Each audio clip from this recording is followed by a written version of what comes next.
ఇవాల్టి వీడియోలో ఫస్ట్ మనం అడ్రస్ చేయాల్సింది ఎస్బీఐ తాలూకా మ్యూచువల్ ఫండ్ ఐపీఓ అండి. 100 మెసేజ్లు వస్తే అందులో 70-80 మెసేజ్లు ఈ ఐపీఓ ఇప్పుడు కొనొచ్చా అని చెప్పి అడుగుతున్నారు.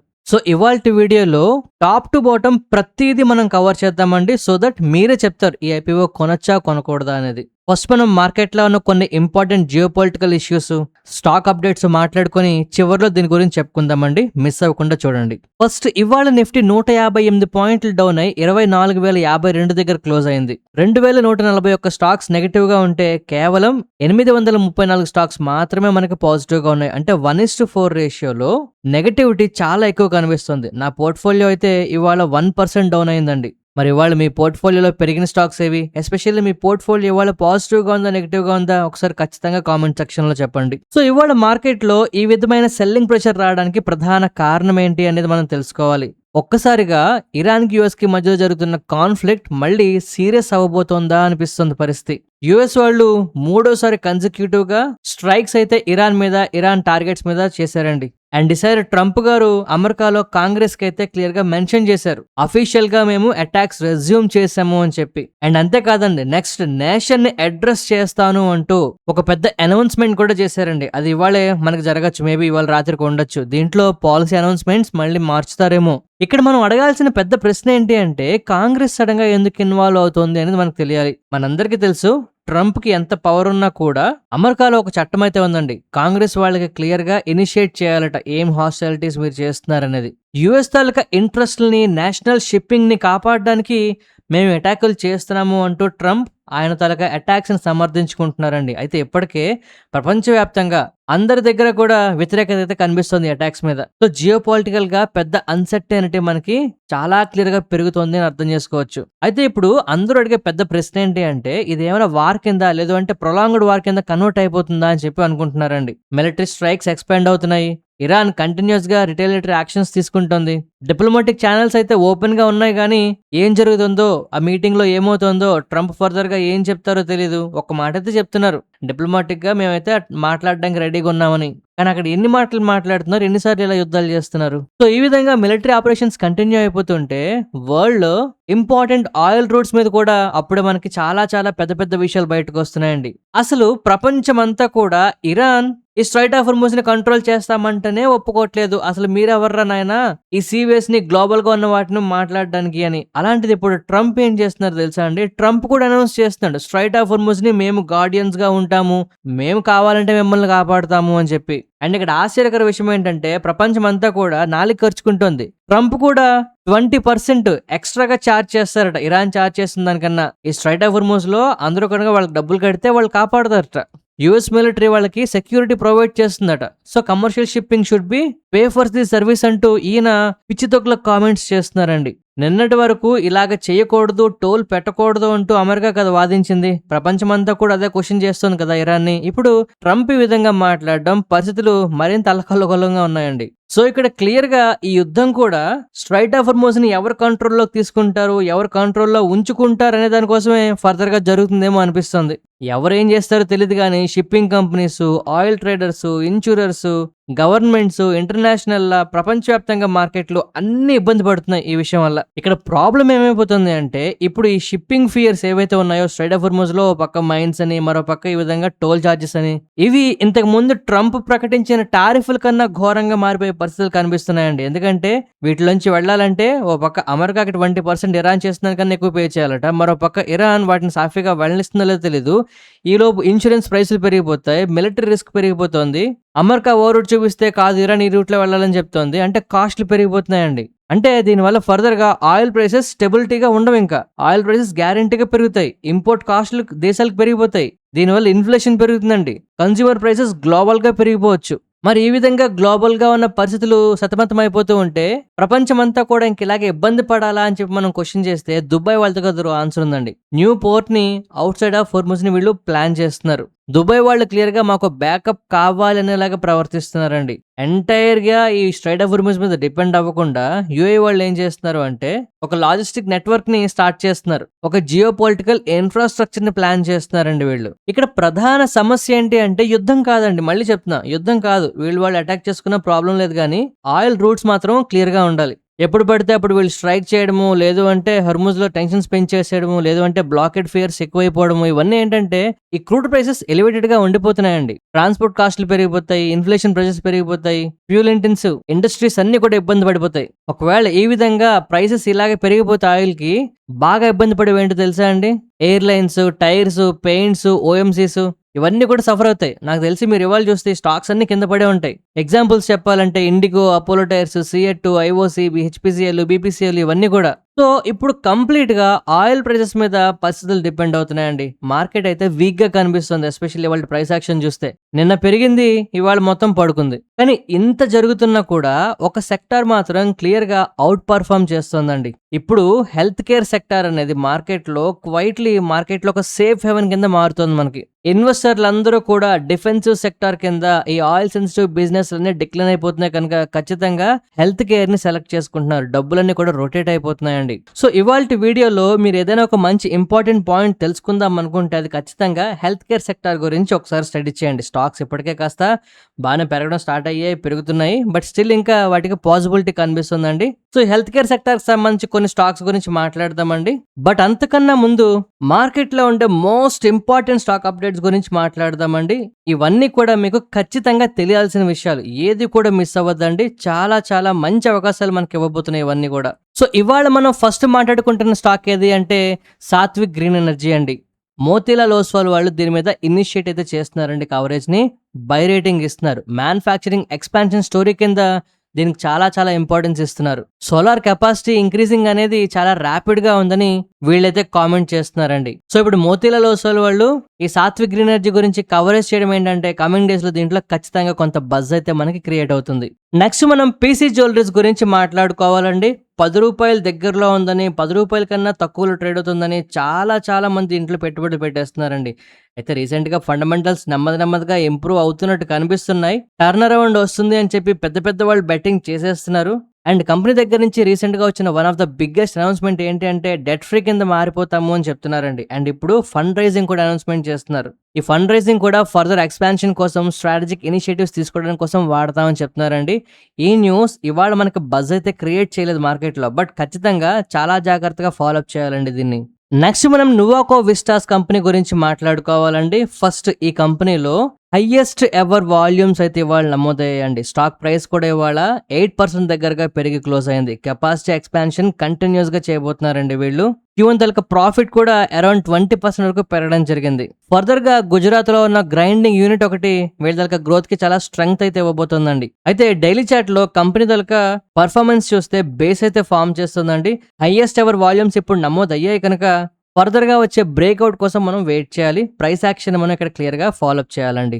ఇక ఎటర్నల్ గురించి మాట్లాడుకోవాలండి. ఒక్క మాటలో చెప్పాలి అంటే మార్కెట్లో ఉన్న పరిస్థితులు, న్యూస్లు ఇవన్నీ పక్కన పెడితే బ్రోకరేజ్ సంస్థలు ఇక్కడి నుంచి ఈ స్టాక్ 30% పెరుగుతుంది అని చెప్తున్నారు. ₹380 టార్గెట్ ప్రైస్ అయితే ఇస్తున్నారు. అంటే ఇక్కడి నుంచి ఆల్మోస్ట్ ₹100 వరకు పెరిగే ఛాన్స్ ఉంది అని చెప్తున్నారండి. నెక్స్ట్ మనం గోద్రేజ్ కన్స్యూమర్ ప్రొడక్ట్స్ గురించి మాట్లాడుకోవాలండి. ఐసిఐసిఐ సెక్యూరిటీస్ వాళ్ళు ఇంతకు ముందు యాడ్ రేటింగ్ లో ఉంటే ఇప్పుడు దీనికి బై రేటింగ్ అయితే ఇస్తున్నారండి. ₹1,300 టార్గెట్ ప్రైస్ అయితే ఇస్తున్నారు. ఈ స్టాక్ అప్రాక్స్ గా ఇప్పుడు ₹1,000 దగ్గరగా ట్రేడ్ అవుతుంది. అంటే ఒక 20% వరకు పెరిగే ఛాన్స్ ఉంది అని చెప్తున్నారు. నెక్స్ట్ మనం స్ట్రైడ్స్ ఫార్మా గురించి మాట్లాడుకోవాలండి. జియోజిత్ వాళ్ళు అయితే దీనికి బై రేటింగ్ ఇస్తున్నారు. ₹1,352 టార్గెట్ ప్రైస్ అయితే ఇస్తున్నారండి. ఈ స్టాక్ ₹1,000 దగ్గరగా ట్రేడ్ అవుతుంది. అంటే అప్రాక్స్ గా ఇది కూడా 20-25% వరకు పెరిగే ఛాన్స్ ఉంది అని చెప్తున్నారు. ఇక ఐసిఐసిఐ బ్యాంక్ గురించి మాట్లాడుకుంటే ఈ ప్రైవేట్ బ్యాంక్ కూడా ₹1,691 అప్రాక్స్ గా 1,700 తీసుకోవచ్చండి.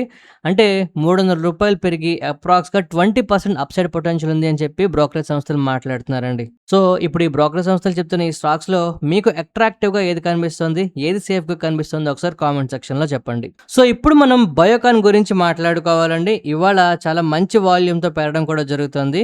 కారణం ఏంటంటే 3,680 కోట్ల వర్త్ ఆఫ్ బ్లాక్ డీల్ అయితే జరిగిందండి.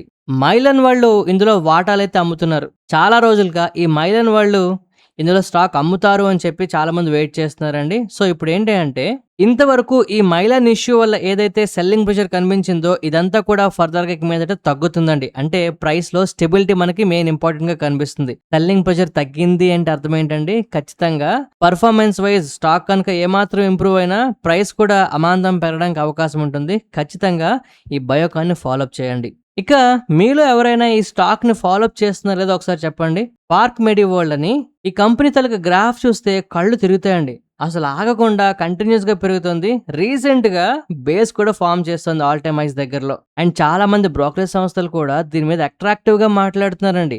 బ్రోకరేజ్ ఏం చెప్తున్నారు అంటే హాస్పిటల్ ఎక్స్‌పాన్షన్ జరుగుతుందని, అక్విజిషన్స్ చేస్తున్నారని, కెపాసిటీ గ్రోత్ చేస్తున్నారని, ఫర్దర్‌గా ఈ స్టాక్‌లో ఇంకా గ్రోత్ ఉంటుందని మాట్లాడుతున్నారు. స్టాక్ ప్రైస్ చూస్తే ఫస్ట్ భయపడతారు. చాలా స్పీడ్‌గా పెరిగిందండి రీసెంట్ టైమ్స్‌లో. బట్ ఇక్కడి నుంచి కూడా గ్రోత్ ఉంటుంది అంటున్నారు. అంటే మనం ఏం అర్థం చేసుకోవాలి?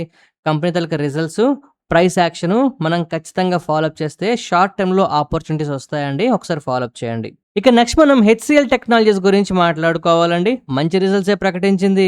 ఈవెన్ ఎస్టిమేట్స్‌ని కూడా బీట్ ఔట్ చేసిందండి. మంచి రిజల్ట్స్ అని చెప్పడమే కాదు, ఏవైతే మార్కెట్ ఎక్స్‌పెక్ట్ చేసిందో ఎక్స్‌పెక్టేషన్స్‌ని బీట్ ఔట్ చేసింది కూడా. అయినా ఇవాళ ఈ స్టాక్ నెగెటివ్‌గా ఉందండి. ఇన్వెస్టర్స్ తాలూకా ఎక్స్‌పెక్టేషన్స్‌ని జనరల్‌గా బీట్ ఔట్ చేస్తే పెరిగిపోయే స్టాక్స్, ఎస్పెషల్లీ ఐటీ సెక్టార్‌కి పాజిటివ్‌గా సెంటిమెంట్ మారుతున్న టైంలో కూడా నెగెటివ్‌గా ఉండడానికి ప్రధాన కారణం మేనేజ్మెంట్ వాళ్ళు ఫర్దర్‌గా గైడెన్స్‌ని చేంజ్ చేయలేదు. అంటే ఫర్దర్‌గా గ్రోత్ ఉంటుంది అని చెప్పలేదు. ఒక కంపెనీ ఫర్దర్‌గా గ్రోత్ ఉంటుంది అని మాట్లాడకపోతే, ఇబ్బందుల్లో ఉన్న ఒక సెక్టార్‌కి సంబంధించిన ఇంపార్టెంట్ స్టాక్ గైడెన్స్ గురించి మాట్లాడకపోతే, అది ఖచ్చితంగా మార్కెట్ నెగెటివ్‌గా తీసుకుంటుందండి. ఫ్యూచర్ గ్రోత్ గురించి ఏ అప్డేటు లేకపోతే ఎవరండి ఇన్వెస్ట్‌మెంట్ చేస్తారు? అందులోని ఐటీ సెక్టర్ బాగా ఇబ్బంది పడుతుంది కదా! అందువల్ల ఇవాళ ఈ స్టాక్ నెగెటివ్‌గా ఉందండి. గతః లాస్ట్ క్వార్టర్ ఎంతొచ్చిందో ఏం సంబంధం? నెక్స్ట్ క్వార్టర్ గ్రోత్ ఉంటుందో లేదో చెప్పకపోతే? అలా ఉంది మార్కెట్‌లో పరిస్థితి. ఎస్పెషల్లీ ఐటీ సెక్టార్‌లో. సో, ఇప్పుడు ఎస్‌బీఐ ఫండ్స్ మేనేజ్మెంట్ ఐపీఓ గురించి మాట్లాడుకోవాలండి. ఫస్ట్ ఇందులో నేను మీకు ఇంపార్టెంట్‌గా చెప్పబోతున్న విషయాలు వన్ బై వన్ చెప్పేస్తానండి. దీన్ని బట్టి ఈ కంపెనీకి మీరు అప్లై చేస్తారా? చేయరా? అనే విషయం కామెంట్ సెక్షన్‌లో మీరు తప్పకుండా చెప్పండి. అండ్ ఈ వీడియో చూసినప్పటికే మీరు ఆల్రెడీ అప్లై చేశారా లేదో కూడా ఒకసారి కామెంట్ సెక్షన్‌లో చెప్పండి. ఒక్క మాటలో చెప్పాలంటే క్వాలిటీ ఆఫ్ బిజినెస్ ఎక్సలెంట్ అని చెప్పొచ్చు. ఇక ఐపీఓ తాలూకా వాల్యుయేషన్స్ తీసుకున్న రీజనబుల్‌గానే ఉందండి. ఇంకా ఖచ్చితంగా చెప్పాలంటే ఓ మెట్టు ఎక్స్‌పెన్సివ్ వైపే ఉంది కానీ తక్కువైతే లేదు. సో, రీజనబుల్ అని చెప్పొచ్చు. ఇప్పుడున్న మార్కెట్ పరిస్థితుల్లో అందరూ అలాగే తీసుకొస్తున్నారు. జనరల్‌గా ఫస్ట్ మనం క్యాపిటల్ తాలూకా రిస్క్ గురించి మాట్లాడతాం. ఇందులో డబ్బులు పోతాయా అంటే డబ్బులు పోయే ఛాన్స్ చాలా చాలా తక్కువండి. మరి లాంగ్ టర్మ్‌లో మనకి వెల్త్ క్రియేట్ చేస్తుందా అంటే ఇక్కడ నేను చెప్పే ఒక 4, 5 అప్డేట్స్ జాగ్రత్తగా మీరు వినాలి. ఈ 4, 5 అప్డేట్స్ మీరు వింటే మీరే చెప్తారు. ఈ కంపెనీ మంచిది నేను అప్లై చేస్తాననో, లేదంటే ఈ కంపెనీ బావుంది నాకు నచ్చలేదనో, లేదా ఈ కంపెనీ బాగోలేదు ఇలాంటి కంపెనీలో అప్లై చేయననో. ఫస్ట్ మనం అర్థం చేసుకోవాల్సింది ఏంటి అంటే ఎస్‌బీఐ ఫండ్స్ ఒక అసెట్ మేనేజ్మెంట్ కంపెనీ అండి. ఏఎంసీ కంపెనీ, మ్యానుఫ్యాక్చరింగ్ కంపెనీ కాదు. అంటే సింపుల్‌గా అదర్ పీపుల్స్ మనీని వీళ్ళు మేనేజ్ చేస్తారండి. అంటే మార్కెట్‌లో పరిస్థితులు బావుంటే ఈ కంపెనీ తాలూకా పర్ఫార్మెన్స్ కూడా బావుంటుంది. అంటే మార్కెట్‌తో పాటు వీటిల్లో కూడా ఫ్లక్చుయేషన్స్ చాలా ఎక్కువ ఉంటాయండి. ఫస్ట్‌ది ఇది. ఎస్ఐపి తాలూకా ఇన్‌ఫ్లోస్ పెరిగినా ఈ కంపెనీ తాలూకా రెవెన్యూస్ బావుంటాయండి. మ్యూచువల్ ఫండ్‌లో ఎక్కువ మంది ఇన్వెస్ట్‌మెంట్ చేసినా వీళ్ళకి బావుంటుందండి. అయితే చాలా చాలా హై కాంపిటీటివ్ మోడ్‌తో ఎస్‌బీఐ బ్రాండ్ బ్యాకప్‌తో డికేడ్స్ ఆఫ్ ట్రస్ట్‌తో చాలా చాలా స్ట్రాంగ్‌గా కనిపిస్తుంది కాంపిటీటర్స్ కన్నా ఇది. ఇండియాలో especially mutual fund industry still ఇంకా ఎర్లీ స్టేజ్‌లోనే ఉందండి. మ్యూచువల్ ఫండ్స్‌లో ఇన్వెస్ట్‌మెంట్ చేసే వాళ్ళ సంఖ్య పెరుగుతున్న కొద్దీ ఎస్‌బీఐకి చాలా చాలా బెనిఫిట్ అవుతూ ఉంటుంది. ఎస్ఐపి కల్చర్ పెరుగుతోంది. మిడిల్ క్లాస్ వాళ్ళ సంఖ్య పెరుగుతోంది ఇండియాలో. ఫినాన్షియల్ సేవింగ్స్ పెరుగుతున్నాయి ఇండియాలో. మ్యూచువల్ ఫండ్ పెనట్రేషన్ కూడా ఖచ్చితంగా పెరుగుతుందండి. సో, ఖచ్చితంగా స్ట్రక్చరల్‌గా బిజినెస్‌లో గ్రోత్ ఉంటుంది. No doubt about it. And existing business తాలూకా డీటెయిల్స్ చూసినా చాలా బాగున్నాయి. ఆపరేటింగ్ మార్జిన్స్ 70-80% ఉన్నాయి. నెట్ మార్జిన్స్ 60-70% కనిపిస్తున్నాయి. క్యాష్ జనరేషన్ ఎక్స్‌ట్రీమ్‌లీ హైలో ఉంది. హెవీ క్యాపెక్స్ అసలు అవసరం లేదు ఎప్పుడు కూడా. సో, ఒక వండర్‌ఫుల్ బిజినెస్ అని చెప్పొచ్చండి. కాకపోతే ఒకే ఒక్క ప్రాబ్లమ్ ఉంది దీనికి. చాలా పెద్ద ప్రాబ్లమ్. అదే మార్కెట్‌లో ఉన్న కండిషన్స్, మార్కెట్ పరిస్థితుల మీద డిపెండ్ అవ్వడం అండి. ఒకవేళ మార్కెట్ కనుక 30-40% పడిందనుకోండి, అసెట్ అండర్ మేనేజ్మెంట్ క్లియర్‌గా పడిపోతుంది. అంటే ఫీజ్ పడిపోతుంది. అంటే ప్రాఫిట్‌లు ఖచ్చితంగా పడిపోతాయన్నమాట. అండ్ రెప్యుటేషన్ రిస్క్ కూడా ఉందండి వీళ్ళకి. ఎందుకంటే ఇప్పుడు 10వ మెట్టు ఉన్నోడు పడిపోయినా ఏం కాదు. మళ్ళీ లేచి పరిగెట్టేస్తాడు. కానీ 100వ మెట్టు ఉన్నోడు పడిపోయాడు అనుకోండి కాళ్ళు చేతులు విరిగిపోతాయి. అలాగా ఈ కంపెనీకి బాగా రెప్యుటేషన్ ఉంది. ఈ టైంలో ఏదైనా అండర్ పర్ఫార్మెన్స్ చేసిందనుకోండి చాలా చాలా ఇబ్బందులొస్తాయి. అలాగే రెగ్యులేటరీ ఇష్యూస్ కూడా మనకి ఫ్యూచర్‌లో రావచ్చండి.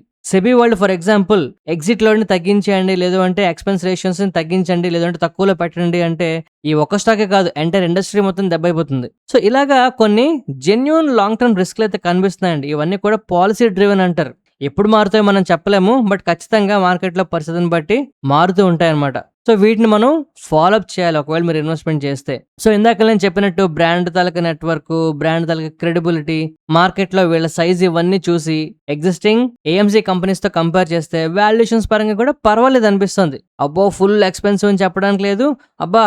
సూపర్ అట్రాక్టివ్‌గా ఉందని చెప్పడానికి లేదు. పర్వాలేదు. సో ఇప్పుడు మెయిన్ ప్రశ్న ఏంటంటే నెక్స్ట్ 5 ఏళ్ళో, 10 ఏళ్ళో మనం ఉంచగలిగితే ఈ కంపెనీలో లేదు ఈ బిజినెస్‌లో గ్రోత్ ఉంటుందా అంటే 100కి 200% గ్రోత్ ఉంటుంది అని చెప్పొచ్చు. అయితే ఎంత వెల్త్ జనరేట్ చేస్తుంది జనరల్‌గా ఐపీఓస్ అప్లై చేసే వాళ్ళకి మా వర్క్‌షాప్‌లో ఒక సీక్రెట్ అయితే చెప్పానండి నేను. ఐపీఓస్‌తో వెల్త్ జనరేట్ చేయొచ్చు మనం. సో దాన్ని దృష్టిలో ఉంచుకొని మనం మాట్లాడుకుంటే ఈ వర్క్‌షాప్‌లో మేము ఏం చెప్పామని దృష్టిలో పెట్టుకొని మాట్లాడుకుంటే ఈ కంపెనీ ఎంత స్పీడ్‌తో పెరుగుతుంది, ఈ కంపెనీ తాలూకా రెవెన్యూస్ యావరేజ్‌గా ఎలాంటి గ్రోత్‌ని నమోదు చేస్తాయి అంటే అప్రాక్స్‌గా ఒక 10-15% గ్రోత్‌ని ఈజీగా నమోదు చేస్తుందండి. అండ్ ఇక్కడే అసలైన విషయం. ఈ పాయింట్ వల్లే వెల్త్ జనరేట్ అవుతుందండి. ఆ పాయింట్ ఏంటి? ఈ కంపెనీ తాలూకా రెవెన్యూస్ అవ్వచ్చు, ప్రాఫిట్స్ అవ్వచ్చు 10-15% గ్రోత్‌ని నమోదు చేస్తున్నాయి అంటే మనకి తెలియకుండానే కంపెనీలో వెల్త్ జనరేట్ అవుతుంది. అయితే వెల్త్ ఎలా జనరేట్ అవుతుంది? ఎంత జనరేట్ అవుతుందో మనకు తెలియాలండి. జనరల్‌గా మీరు బ్యాంకుల్లో ఎఫ్‌డి వేస్తే 10 ఏళ్లకి డబుల్ అవుతుంది. కానీ 15% సీఏజీఆర్‌తో పెరుగుతున్న కంపెనీలు ఎఫ్‌డి కన్నా జనరల్‌గా 3 రెట్లు, 4 రెట్లు ఎక్కువ స్పీడ్‌గా పెరుగుతాయండి. సో దాన్ని బట్టి మనం అర్థం చేసుకోవాలి. సో ఇప్పుడు నేను చెప్తున్న దాన్ని బట్టి లాంగ్ టర్మ్ ఇన్వెస్టర్‌లయితే ఏం డిసైడ్ అవుతారో చెప్పండి. ఇక షార్ట్ టర్మ్ ఇన్వెస్టర్ల గురించి మాట్లాడాలండి. జనరల్‌గా మార్కెట్‌లో హై డిమాండ్ ఉన్న ఐపీఓస్ ఫస్ట్ రోజు రాగానే కంప్లీట్‌గా బుక్ అయిపోతాయండి. కానీ ఈ ఎస్‌బీఐ తాలూకా ఫండ్స్ రెస్పాన్స్ మాత్రం యావరేజ్‌గా కనిపిస్తుంది. అంటే పెద్దగా డిమాండ్ కనిపించట్లేదు. అంటే షార్ట్ టర్మ్‌లో మార్కెట్‌లో పరిస్థితిని బట్టి ఒకవేళ మార్కెట్‌లు నెగెటివ్‌గా ఉన్నాయనుకోండి ఫ్లాట్‌గా ఓపెన్ అయిపోతుంది. లేదు నెక్స్ట్ మిగిలిన 2, 3 రోజుల్లోనే కంప్లీట్‌గా మనకి ఓవర్ సబ్స్క్రిప్షన్ వచ్చిందనుకోండి అప్పుడు కూడా ఓవర్ సబ్స్క్రిప్షన్ అయిన తాలూకా డిమాండ్‌ని బట్టి దీని తాలూకా లిస్టింగ్ అనేది డిపెండ్ అవుతుందండి. ఖచ్చితంగా ప్రాఫిట్‌లో లిస్ట్ అయిపోతుందని చెప్పడానికి అవకాశం కనిపించట్లేదు. డిమాండ్ ఎక్కువ కనిపించట్లేదు.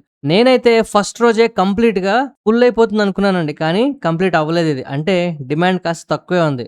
స్లో అండ్ స్టడీగా ఉంది. ఆలోచిస్తున్నారు. ఈ పెద్ద కంపెనీ ఆల్రెడీ బోలెడు కంపెనీలున్నాయి. దీని గురించి ఏం చేస్తాం? ప్రాఫిట్‌లు వస్తాయా రావా? మార్కెట్‌లో పరిస్థితులు బాగోలేవు. ఇలాగ ఆలోచిస్తూ పెడుతున్నారండి. సో షార్ట్ టర్మ్‌లో పెట్టేవాళ్ళు నేను చెప్పిన దాన్ని బట్టి మీరేం చేస్తారు? అప్లై చేస్తారా? చేయరా? ఒకవేళ అప్లై చేస్తే మీరు లిస్టింగ్ గెయిన్స్ కోసం ఉంచుతారా? లేదు అంటే కనీసం కొన్ని రోజులైనా కంటిన్యూ చేస్తారా? మీ ఒపీనియన్ ఏంటో కామెంట్ సెక్షన్‌లో తప్పకుండా చెప్పండి. ఇక ఇప్పుడు మనం నిఫ్టీ గురించి మాట్లాడుకుందామండి.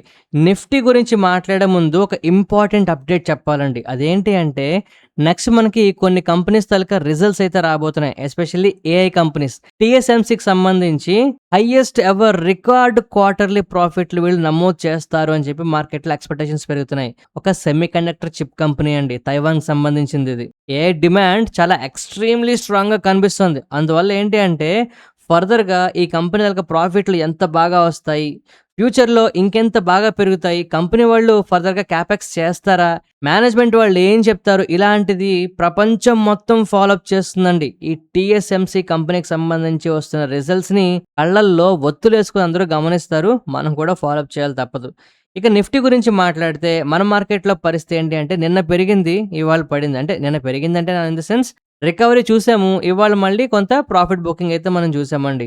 అండ్ ఎస్పెషల్లీ ఇవాల్టి ప్రాఫిట్ బుకింగ్ అయితే క్లియర్‌గా పెరిగిన ప్రతిసారి సెల్ చేద్దామనేలాగా మార్కెట్‌లో పరిస్థితులు కనిపించాయి. కాకపోతే ఏంటి అంటే రోజు మొత్తం మీద 24,000 లెవెల్ అనేది బ్రీచ్ అవ్వడానికి చాలా సార్లు ప్రయత్నం చేసినట్టు కనిపించినా సస్టైన్ అయిందని చెప్పొచ్చు. సో రేపటికి మనం గమనించాల్సిన ఇంపార్టెంట్ పాయింట్ ఏది అంటే 24,000 అండి. ఈ 24,000 కన్నా కిందకెళ్ళిందనుకోండి సెల్లింగ్ ప్రెషర్ ఎక్కువవుతుంది. అయితే ఇది వెళ్తుందా వెళ్ళదా అంటే ట్రంప్ గారు నోరుదయ, ఇరాన్ తాలూకా మూర్ఖత్వం మీద డిపెండ్ అవుతుందండి. మనమైతే ప్రస్తుతానికి 24,000 మీద నుండగా మనం సేఫ్‌గా ఉన్నట్టే అర్థం చేసుకోవచ్చు.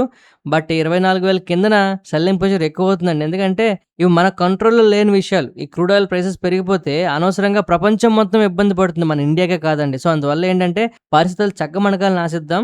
అంతా మంచి జరగాలని కోరుకుందామండి. ఇవాల్టి వీడియో నచ్చితే తప్పకుండా లైక్ చేయండి.